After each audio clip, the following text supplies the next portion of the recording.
اس نے نفی میں جواب دیا۔ میں نے کہا آپ کی معلومات کے لیے عرض کر دوں کہ نکاح نامہ 4 پرت پر مشتمل ہوتا ہے، یعنی ایک جیسی 4 کاپیاں۔ ایک کاپی نکاح رجسٹریشن کے سرکاری دفتر میں جمع ہو جاتی ہے، ایک کاپی نکاح رجسٹرار جو کہ عموماً نکاح خواہی ہوتا ہے اس کے ریکارڈ میں چلی جاتی ہے، باقی 2 کاپیوں میں سے ایک دلہا اور دوسری دلہن کے لیے ہوتی ہے۔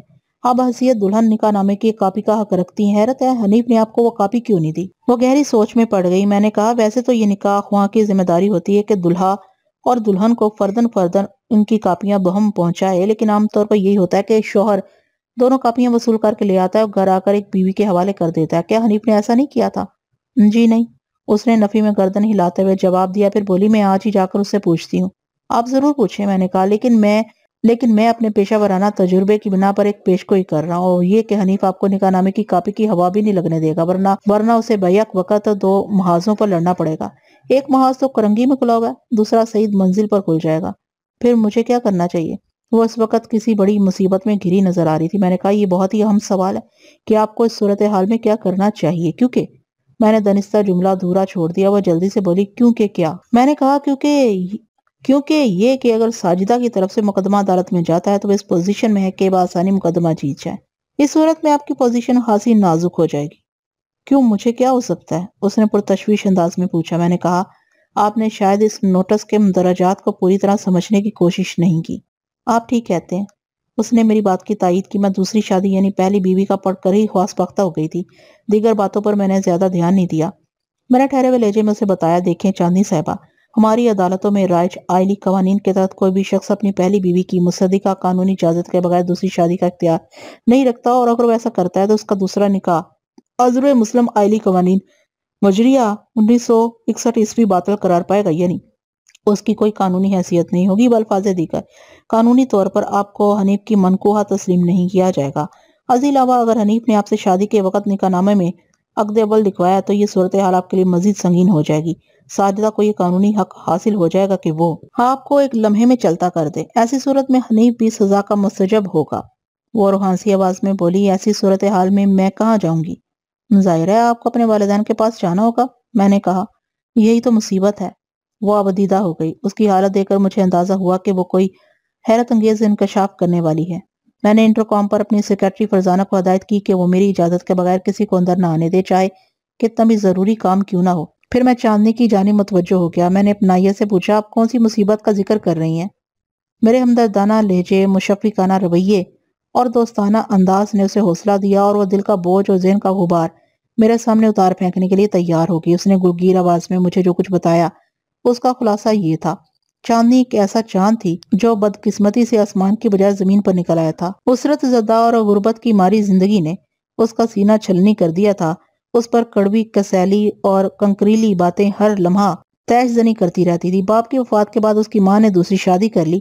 چاندنی کا سوتیلا باپ ایک عیاش طبع شخص تھا۔ شراب جوا اور دیگر افعال بد اس کی فطرت ثانیہ بن چکے تھے۔ چاندنی نے جب جوانی کی دہلیز پر قدم رکھا تو اس پر پڑنے والی پہلی میلی نگاہ اس کے سوتیلے باپ ہی کی تھی۔ وہ سوتیلے باپ کی ہوس زدہ نظر سے اس کو بچاتی رہی۔ جب سوتیلا باپ اپنے مذموم عزائم میں کسی بھی طور کامیابی حاصل نہ کر سکا تو اس نے 50,000 کے عوض چاندنی کو حنیف کے ہاتھ میں دے دیا۔ بظاہر دنیا والوں کے سامنے حنیف اور چاندنی رشتہ ازدواج میں منسلک ہوئے تھے، مگر در پردہ یہ ایک ڈیل تھی، چاندنی کے سوتیلے باپ اور حنیف کے درمیان 50,000 روپے کی ڈیل۔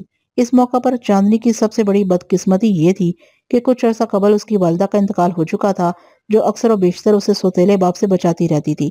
چاندنی نے اس شادی پر یوں بھی کوئی اعتراض نہیں کیا تھا کہ اس کی دانست میں یہی اس کے لیے راہ نجات تھی۔ اسے کیا خبر تھی کہ وہ ایک کھائی میں گرنے جا رہی تھی، اور اب یہ صورتحال تھی کہ اس کی واپسی کے تمام راستے مسدود ہو چکے تھے اور شوہر کے گھر میں اس کا قیام انتہائی ناپائیدار ہو گیا تھا۔ میں تو ایک جہنم سے نکل کر دوسرے جہنم میں پہنچ گئی ہوں، چاندنی نے اپنی داستانے پرعلم کے اختتام پر کہا۔ میں نے کہا آپ ہمت سے کام لیں، اگر اس طرح آپ نے حوصلہ ہار دیا تو پھر واقعی آپ کو مصیبت میں گرفتار ہونے سے کوئی نہیں بچا سکے گا۔ کیا کروں میں، آپ ہی بتائیں۔ اس کے سوال میں یسیت اور مجبوری کا سمندر موجزن تھا۔ میں نے تسلی ہمیں اس لہجے میں کہا، سب سے پہلے تو آپ مجھے یقین دلائیں کہ آپ مجھے اپنا سچا ہمدرد اور خیر خواہ سمجھتی ہیں۔ میں زبان ہی سے یقین دلا سکتی ہوں، بس میرے لیے یہی کافی ہے۔ میں نے کہا زبان کی بات سب سے زیادہ مضبوط ہوتی ہے اگر زبان دینے والا زبان کا دھنی ہو تو۔ آپ مجھے زبان کی دھنی ہی پائیں گے، وہ ٹھوس لہجے میں بولی۔ میں نے کہا بس ٹھیک ہے، پہلے سب سے آپ کو یہ کرنا ہے کہ کسی بھی طور حنیف کو یہ معلوم نہیں ہونا چاہیے کہ آپ مجھ سے ملی تھی یا آپ کا مجھ سے کوئی رابطہ ہے۔ بالکل ایسے ہی ہوگا، وہ قطعیت سے بولی۔ میں نے کہا دوسری بات یہ ہے کہ آپ یہ نوٹس والا لفافہ جا کر وہیں رکھ دے جہاں سے آپ نے اٹھایا تھا۔ حنیف کو ذرا سا بھی شک نہیں ہونا چاہیے کہ آپ کو اس نوٹس کی حقیقت اور اہمیت کا علم ہو چکا ہے۔ وہ فرما برداری سے بولی، میں آپ کی ہدایت پر عمل کروں گی۔ میں نے کہا اور جب تک میں خود نہ بھلاؤں آپ میرے دفتر میں یا عدالت میں مجھ سے ملنے کی کوشش نہیں کریں گی۔ انتہائی ضروری گفتگو صرف ٹیلی فون پر ہوگی۔ ایک لمحے کے توقف سے میں نے پوچھا، ٹیلی فون کی سہولت آپ کے پاس ہے نا؟ جی ہاں، ہمارے گھر میں فون موجود ہے، اس نے بتایا۔ میں نے مزید کہا، اس کے علاوہ آپ انتہائی معقولیت کے ساتھ حنیف سے نکاح نامہ دیکھنے کی خواہش ظاہر کریں گی۔ مجھے اس میں کیا دیکھنا ہوگا؟ اس نے پوچھا۔ میں نے بتایا، عقد اول یا عقد ثانی وغیرہ کا اندراج۔ ٹھیک ہے، یہ میں کر لوں گی، وہ ٹھہرے ہوئے لہجے میں بولی۔ پھر پوچھا، بالفرض محال اگر حنیف نے مجھے نکاح نامہ نہ دیا تو پھر کیا ہوگا؟ کچھ نہیں ہوگا، میں نے بے پرواہی سے کہا۔ میں یہ معلومات نکاح خواہ سے براہ راست بھی حاصل کر سکتا ہوں اور اس سے نکاح کی کاپی کے لیے بھی کہہ سکتا ہوں۔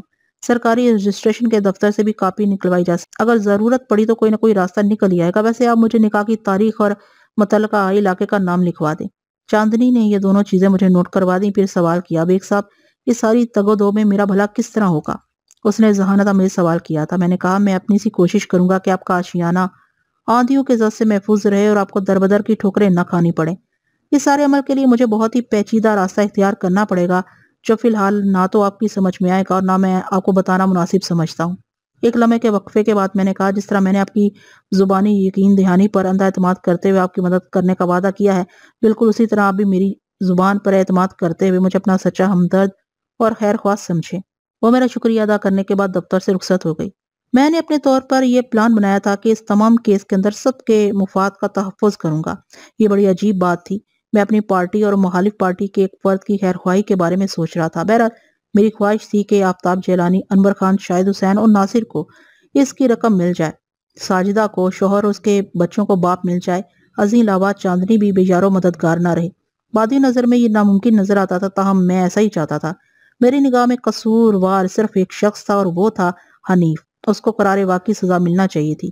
میں نے چاندنی کے فون کا انتظار نہیں کیا، بلکہ اپنے ذرائع استعمال کر کے میں نے معلوم کر لیا کہ حنیف نے چاندنی سے شادی کے وقت نکاح نامے میں عقد اول کے الفاظ درج کروائے تھے۔ اس حرکت سے وہ پوری طرح قانونی گرفت میں آ سکتا تھا۔ میں نے اسی روز ناصر اور شاہد حسین کو فون کر کے خوشخبری سنا دی کہ بہت جلد ان کی ڈوبی ہوئی رقم سطح فراڈ پر نمودار ہو کر ان کے قدموں میں پہنچنے والی ہے۔ انہیں میری بات کا فوری طور پر یقین نہیں آیا تھا، تاہم ان کی خوشی عین فطری تھی۔ چاندنی سے میں ایک نہایت ہی اہم بات پوچھنا بھول گیا تھا۔ اس طرف میرا دھیان بہت بعد میں گیا تھا۔ میں نے اسی روز دن میں کسی وقت چاندنی سے فون پر بات کرنے کے بارے میں سوچا، کیونکہ دن کے وقت حنیف گھر میں نہیں ہوتا تھا، چنانچہ چاندنی فری ہو کر بات کر سکتی تھی۔ عدالت سے فارغ ہونے کے بعد میں دفتر پہنچا اور سیکرٹری سے چاندنی کا نمبر ملانے کے لیے کہنے ہی والا تھا کہ چاندنی کا فون آ گیا۔ میں نے ہیلو کہہ کر ریسیور کان سے لگا لیا۔ بیگ صاحب، میں چاندنی بول رہی ہوں، آپ نے مجھے پہچان لیا؟ جی میں پہچان گیا، میں نے خوشگوار لہجے میں کہا۔ پھر پوچھا، اینی پروگریس؟ چاندنی نے مجھے بتایا تھا کہ اس نے انٹرنس کا امتحان پاس کیا تھا۔ وہ نہ صرف انگریزی پڑھ لیتی تھی بلکہ ہلکے پھلکے جملے بول اور سمجھ بھی لیتی تھی۔ میرے سوال کے جواب میں چاندنی نے بوکھلائے ہوئے لہجے میں بتایا، پروگریس تو ابھی کوئی نہیں ہے، مگر ایک گڑبڑ ہو گئی ہے۔ میں نے تشویش سے پوچھا۔ اس نے بتایا، حنیف گزشتہ رات گھر نہیں آیا۔ اوہ، میں نے گہری سانس خارج کی۔ کیوں؟ کیا کل رات یا دن میں کسی وقت کوئی خاص واقعہ پیش آ گیا تھا؟ وہ بولی۔ میں گاہے بگاہے اسے نکاح نامے کا ذکر کرتی رہی تھی۔ وہ حسب معمول ٹال مٹول سے کام لیتا رہا، لیکن گزشتہ شام کو ہمارے درمیان اچھا خاصا جھگڑا ہو گیا۔ مجھے بھی غصہ آ گیا اور میں نے اسے کھری کھری سنا دی۔ وہ خاصا جھنجھلایا ہوا تھا اور بار بار ایک ہی جملہ دہرا رہا تھا، میں پہلے ہی بہت پریشان ہوں، تو مجھے اور پریشان نہ کرو۔ ہمارے درمیان خاصی دیر تک بحث و تکرار ہوتی رہی، پھر ناراضی سے گھر سے نکل گیا۔ وہ عام طور پر رات 10 بجے تک گھر آ جاتا ہے، مگر گزشتہ رات وہ لوٹ کر نہیں آیا۔ میں نے اور آج کا آدھا دن سخت پریشانی میں بسر کیا اور اب آپ کو فون کر رہی ہوں۔ اب آپ بتائیں میں کیا کروں؟ آپ صرف یہ کریں کہ پریشانی کو خود سے دور بھگا دیں، میں نے تشفی امیز انداز میں کہا۔ حنیف خود گیا ہے تو خود ہی واپس بھی آ جائے گا، اس کے لیے فکر مند ہونے کی ضرورت نہیں ہے۔ اور رہی بات نکاح نامے والی، میں نے ایک لمحے کے توقف سے اضافہ کیا، تو وہ میں نے سب معلومات کروا لی ہیں۔ نکاح نامے میں حنیف نے عقد اول ہی لکھوایا ہے، یعنی جھوٹ درجہ اول، وہ زہریلے لہجے میں بولی۔ بالکل درست، میں نے تائید کی۔ اس نے پوچھا، مجھے کیا کرنا ہوگا؟ میں نے کہا، اچھا ہوا آپ نے فون کر لیا، ورنہ میں آپ سے رابطہ کرنے والا تھا۔ کیوں، کوئی خاص بات؟ اس کے لہجے میں تشویش تھی۔ میں نے کہا، دراصل اس روز میں ایک نہایت ہی اہم بات پوچھنا بھول گیا تھا، اس لیے آپ کو تھوڑی زحمت دینا چاہتا تھا۔ غیروں کی طرح بات نہ کریں بیگ صاحب، وہ اپنائیت سے بولی۔ میں اب پوری طرح آپ پر انحصار کر رہی ہوں، میں نے کہا میں اس عمل کو آپ کی عقل مندی پر محمول کروں گا۔ وہ بولی اب آپ کچھ پوچھنا چاہ رہے تھے؟ میں نے پوچھا سیکنگ شپنگ کمپنی والوں نے کچھ عرصہ قبل حنیف کو نوکری سے نکال دیا تھا، اب آپ لوگوں کا گزارا کس طرح ہو رہا ہے؟ میرا مطلب ہے کہ اگر انسان فاقے بھی کر رہا ہو پھر بھی فلیٹ کا کرایہ، بجلی گیس اور ٹیلی فون کے بل تو ادا کرنا ہی پڑتے ہیں، کیا حنیف کا کوئی دوسرا ذریعہ آمدنی بھی ہے؟ وہ تعامل کرتے ہوئے بولی اس نے کبھی براہ راست تو مجھے کچھ نہیں بتایا، مگر جب وہ اپنے دوستوں سے ٹیلی فون پر بات کر رہا ہوتا ہے تو اس ایک طرفہ گفتگو سے میں نے جو اندازہ لگایا ہے اس کے مطابق آپ یوں سمجھ لے کہ حنیف ایک منی بس کا مالک ہے۔ یہ منی بس نارتھ کراچی کے روٹ پر چلتی ہے۔ ویری انٹرسٹنگ، میرے منہ سے بے سختہ نکلا۔ اس کے علاوہ چاندنی بتا رہی تھی اس کے علاوہ مجھے یہ سن بھی ملی ہے کہ وہ پرائیویٹ سکول بھی چلا رہا ہے۔ بظاہر اس سکول کی ملکیت کسی اور شخص کے نام ہے، لیکن درپردہ حنیف ہی اس سکول کا مالک و مختار ہے۔ واہ بھائی واہ، میں نے دلچسپی لیتے ہوئے کہا حنیف کی تو پانچوں گھی میں ہیں، دنیا کے کسی بھی چپڑاسی نے شاید ہی اتنی ترقی کی ہو، بے ایمانی اور فراڈ سے سب کچھ ممکن ہے، وہ شکستہ لہجے میں بولی۔ میں نے پوچھا اس پرائیویٹ سکول کا نام کیا اور وہ کس علاقے میں واقع ہے؟ علاقہ تو مجھے معلوم نہیں، وہ معذور لہجے میں بولی، تاہم سکول کا نام غالباً ویل فاؤنڈیشن سیکنڈری سکول ہے۔ اور بینک بیلنس کے بارے میں آپ کی معلومات کیا ہیں؟ میں نے مفید ترین کوریز جاری رکھی۔ وہ بولی اس کا بینک اکاؤنٹ تو ہے مگر اس میں رقم کتنی ہے یہ میں نہیں جانتی۔ آپ نے جتنی حساس معلومات مجھے فراہم کی ہیں اس کے لیے میں آپ کا از حد شکر گزار ہوں، میں نے ممنون لہجے میں کہا۔ جواب میں اس نے ہر اچھے انسان کی طرح کہا یہ تو میرا فرض تھا۔ دو چار رسمی باتوں کے بعد میں نے سلسلہ ٹیلی فونک گفتگو منقطع کر دیا۔ اگلے 2 گھنٹے میں ذہنی طور پر بہت مصروف رہا۔ اس وقت میں اپنے دفتر میں بیٹھے بیٹھے ایک سرگرم مفتش بن گیا تھا۔ Board of secondary education Karachi یعنی BSE کے کنٹرولر آف ایگزامینیشن کا سیکرٹری میرے بہت اچھے تعلقداروں میں تھا۔ میں نے فون پر اسے رابطہ کیا، تھوڑی ہی دیر بعد اس نے متعلقہ شعبے سے معلوم کر کے مجھے بتا دیا کہ ویل فاؤنڈیشن سیکنڈری اسکول کہاں پر واقع تھا اور اس کا ریکگنیشن لیٹر کس شخصیت کے نام ایشو ہوا تھا۔ اسی طرح میں نے ٹرانسپورٹرز یونین کے چیئرمین سے رابطہ کر کے بھی اس بات کی تصدیق کر لی کہ حنیف کی منی بس کون سی تھی اور اس کا روٹ کیا تھا۔ مزید تحقیق کے بعد مجھے معلوم ہوا کہ جس بلڈنگ میں ویل فاؤنڈیشن اسکول چل رہا تھا وہ بھی حنیف کی ملکیت تھی۔ وہ 120 گز پر تعمیر شدہ ایک 2 منزلہ عمارت تھی جس کی اس زمانے میں کم سے کم قیمت بھی 2.5 لاکھ تو ہوگی۔ اس کا مطلب یہ ہوا کہ چاندنی سے گفتگو کرتے ہوئے میں نے ایک جملہ ادھورا بول دیا تھا۔ در حقیقت حنیف کی پانچوں گھی میں اور سر کڑائی میں تھا۔ اللہ اللہ کیا شان پائی تھی اس چپڑاسی نے، اس خوش بخت نامراد نے۔ حنیف کے اثاثوں کے بارے میں جان کر مجھے بہت خوشی ہوئی۔ اب ہمارے پہلے کیس کے تن مردہ میں ٹھیک ٹھاک جان آ گئی تھی۔ عدالت حنیف سے یہ سوال کر سکتی تھی کہ اگر اس نے کوئی فراڈ دھوکہ دہی کا کام نہیں کیا تھا تو پھر اس نے زندگی بھر چپڑاسی کی نوکری کرتے ہوئے یہ مال و جائیداد کس طرح بنا لیا تھا، اور اس پیچیدہ سوال کا اس کے پاس کوئی جواب نہ ہوتا۔ میں نے دفتر سے اٹھنے سے پہلے فیصلہ کر لیا کہ کل کا دن میں حنیف کے خلاف دستاویزی ثبوت حاصل کرنے میں صرف کروں گا اور اسے اگلے روز عدالت میں اس کے خلاف باقاعدہ 2 مقدمات دائر کر دیے جائیں گے، ایک ساجدہ کی طرف سے اور دوسرا 4 متاثرین کی طرف سے۔ میں نے اسی روز شاہد حسین کی ڈیوٹی لگا دی کہ وہ آئندہ روز آفتاب جیلانی اور انور خان کو میرے پاس لے آئے۔ میں ان سے کچھ ضروری باتیں کرنا چاہتا تھا۔ آنے والا دن نہایت ہی اہم تھا۔ اس دن کی اہمیت دن شروع ہونے سے قبل ہی اپنی شکل میں نمایاں تبدیلیاں پیدا کر چکی تھی۔ وہ شام بڑی ہی تہلکہ خیز اور انکشاف انگیز تھی۔ میں دفتر سے فارغ ہو کر اپنی گاڑی میں گھر جا رہا تھا کہ ایک سگنل پر مجھے رکنا پڑا۔ اسی وقت ایک اخبار فروش بچہ میری گاڑی کے قریب آیا اور شام کا ایک اخبار میری نگاہ کے سامنے لہراتے ہوئے بولا، خطرناک اشتہاری مجرم اور مرڈر کیس کا موسٹ وانٹڈ اصغر عرف ایٹم بم پولیس مقابلے میں ہلاک۔ اسی وقت سگنل کھل گیا۔ میں نے بچے کے ہاتھ سے اخبار چھپٹ کر ایک چھوٹا نوٹ اس کی ہتھیلی پر رکھ دیا اور گاڑی آگے بڑھا دی۔ میں نے پہلی کوشش میں گاڑی کو رش سے نکالا اور ایک اوپن ایئر ریسٹورنٹ میں بیٹھ کر اس سنسنی خیز خبر کی تفصیلات پڑھنے لگا۔ خبر کے مطابق آج دوپہر کے بعد پولیس نے سہراب کوٹ کے نزدیک واقع ایک عمارت کے فلیٹ پر دھاوا بولا تھا۔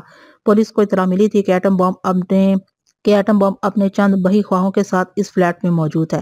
پولیس کی آمد پر ایٹم بم اس کے ساتھیوں نے راہ فرار اختیار کی۔ پولیس نے انہیں روکنے کی کوشش کی تو انہوں نے پولیس پر فائرنگ شروع کر دی۔ جواب میں پولیس کو بھی فائرنگ کرنا پڑی، جس کے نتیجے میں ایٹم بم اور اس کا ایک ساتھی موقع پر ہی ہلاک ہو گیا۔ 2 ساتھیوں نے شدید زخمی حالت میں اسپتال پہنچنے سے قبل ہی دم توڑ دیا۔ ہلاک ہونے والے ایٹم بم کے ساتھیوں کے نام کچھ اس طرح تھے: جاوید احمد، نذیر اقبال اور حنیف ٹرانسپورٹر۔ نیچے ان چاروں کی تصویریں بھی شائع ہوئی تھیں۔ حنیف کی تصویر کو دیکھتے ہی میں نے فوراً پہچان لیا، وہ ساجدہ کا شوہر حنیف فراڈیا ہی تھا۔ میں نے اخبار کی لو پر نظر ڈالی تو معلوم ہوا وہ ایک معروف شام کے اخبار کا ضمیمہ تھا جو ہنگامی بنیاد پر شائع کیا گیا۔ اس کے بعد کے واقعات کی تفصیل میں آپ کے لیے کوئی دلچسپی کی بات نہیں ہوگی، اس لیے میں بھی واقعات کو سمیٹتے ہوئے آپ کو اس پیچ در پیچ کہانی کے انجام سے آگاہ کرتا ہوں۔ حنیف کی موت کے بعد اس کے مال و دولت اور جائیداد کی قانونی حقدار اس کی بیوی ساجدہ اور بچوں کو قرار دیا گیا تھا۔ حنیف کے بینک اکاؤنٹ میں لگ بھگ 2,40,000 روپے کا سراغ ملا تھا۔ ایسے مواقع پر عموماً انسان خود غرض ہو جاتا ہے، مگر حیرت انگیز طور پر ساجدہ نے دریا دلی کا مظاہرہ کیا۔ چاروں متاثرین کا معاملہ اس کے علم میں تھا۔ میں نے تفصیلاً چاندنی کے بارے میں بھی اسے بتا دیا۔ وہ صابر اور شاکر عورت کسی سمندر کی گہرائی اپنے دل میں رکھتی تھی، اور اسی حساب سے اس کا دامن بھی طویل و عریض تھا۔ اس نازک مرحلے پر اس نے عجیب و غریب فیصلہ کیا۔ اس نے اپنی رضامندی اور خوشی سے چاروں متاثرین کو ان کی ڈوبی ہوئی رقم واپس کی۔ چاندنی کو اپنی چھوٹی بہن مان کر ویل فاؤنڈیشن سیکنڈری اسکول والی عمارت اس کے نام لگا دی، اور اپنے لیے صرف ایک منی بس رکھی۔ اس منی بس کے چاروں پہیوں کی گردش نے 1 سال کے اندر اندر ساجدہ کو 2 منی بسوں کا مالک بنا دیا، اور جب تک مجھے اس کے حالات کا علم ہوتا رہا وہ 5 منی بسوں کی مالک بن چکی تھی، جو کراچی شہر کی مختلف سڑکوں پر 18 گھنٹے روزانہ چکراتی رہتی تھی۔ ساجدہ کی اس بے بہا ترقی میں اس کے بندہ پرور عمل کا بھی عمل دخل ہے۔ جو شخص خدا کے بندوں کا خیال رکھتا ہے خدا سے ضرور نوازتا ہے۔ دیر اور سویر کی بات الگ ہے، خدا بندے پر نوازشات کرتے وقت اس کے ظرف کو بھی ملحوظ رکھتا ہے۔ ایک وہ بھی بندہ خدا تھا جس نے دونوں ہاتھوں سے خدا کے بندوں کو لوٹا اور بالآخر اپنا سب کچھ لوٹا بیٹھا، حرام موت مرا۔ حرام موت مرنا اسی کو کہتے ہیں۔ تاہم اس بات سے بھی انکار ممکن نہیں کہ حنیف کی موت بہت سے انسانوں کی زندگی سنوار گئی۔ مرگ مفید اسی کو کہتے ہیں